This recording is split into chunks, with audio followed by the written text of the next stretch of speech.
Because the orthodoxy of the Republican Party was hawkish. Yeah. And what if the condition on the ground is that you'll never meet the conditions on the ground?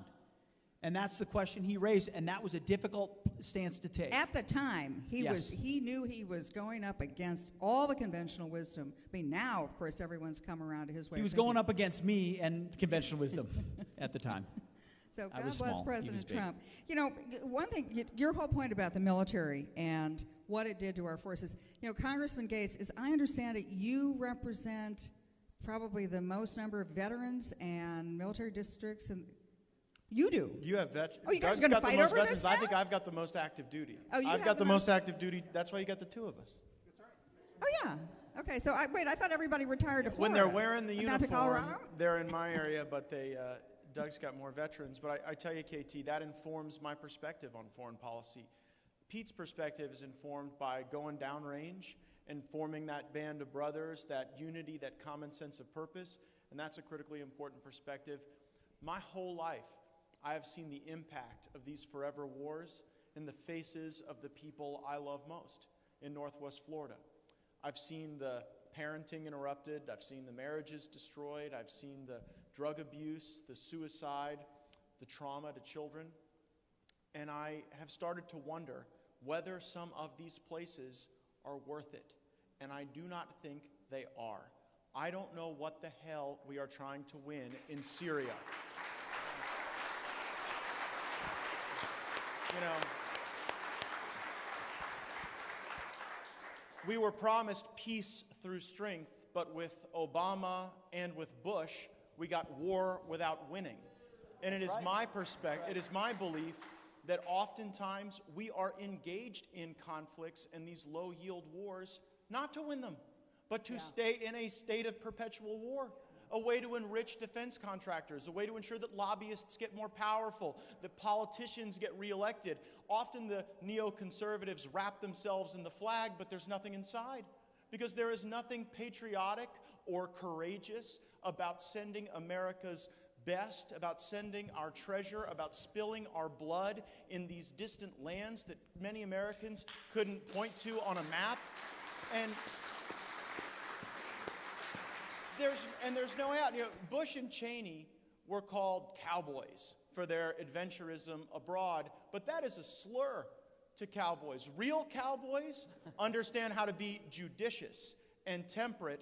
And while I understand the cowboys fought the Indians in the United States of America because they probably wanted their land, we don't even want the land that we're fighting for in some of these places. And I think a real cowboy would have found greener pastures than Afghanistan, and it wouldn't have taken 20 years to do it.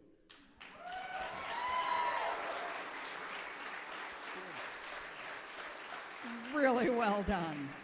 Really brilliantly said.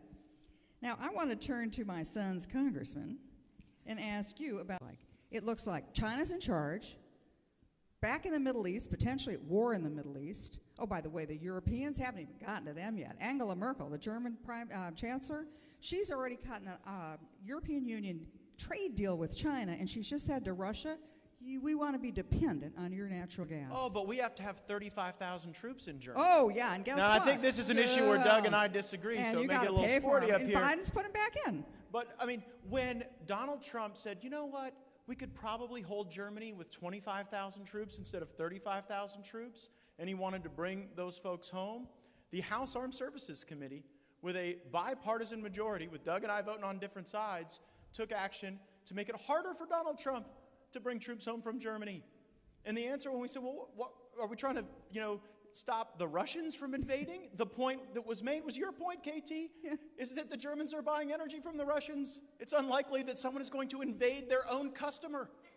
But I think the problem is that these military contractors want to have as many of our brave men and women spread all around the world as possible because somebody's got to sell them toilet paper, somebody's got to provide housing, somebody's there preparing the MREs, and it is all about money, and I resent the hell out of it because when I got to go stand next to those caskets that are draped in flags, when I have to see not the dregs of America, but the best, these young men and women who have like 8% body fat, speak 5 languages, have kids, they're the ones who volunteer in the classrooms, who coach the Little League teams. And when they're coming back in those caskets, it breaks my heart because I don't know that we're fighting to win. And these people who want to send our troops everywhere have too low of a view of what America is. There was this neo-libertarian view that, like, well, America is not a place, it's an idea.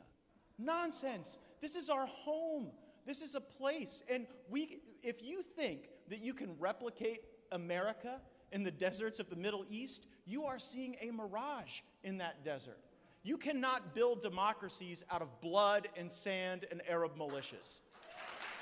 And I believe what we have here is so special, we cannot export it like some product or some service. It is because we are who we are. And when we try to replace our society with people who come to our country illegally, and then we try to export our society to some distant land, we dilute what is so special about America. The best way to show peace through strength is not to have weakness with a diluted, over-deployed force in unconstitutional wars. The way to show peace through strength is to be the most inspirational version of ourselves, so that any of these other places, they will find generations of patriots that will fight their revolutions and wars, and they will tell stories about their national heroes, and they'll never let a strong man take their freedom away ever again. Woo!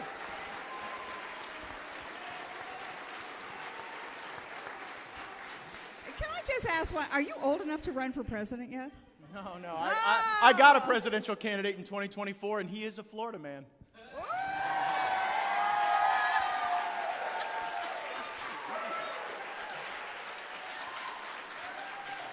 Whoever said foreign policy wasn't fun, right? All right, now on to a serious topic. For these two guys. Oh, are we getting questions? 2024. Oh, 2024? I found my campaign manager.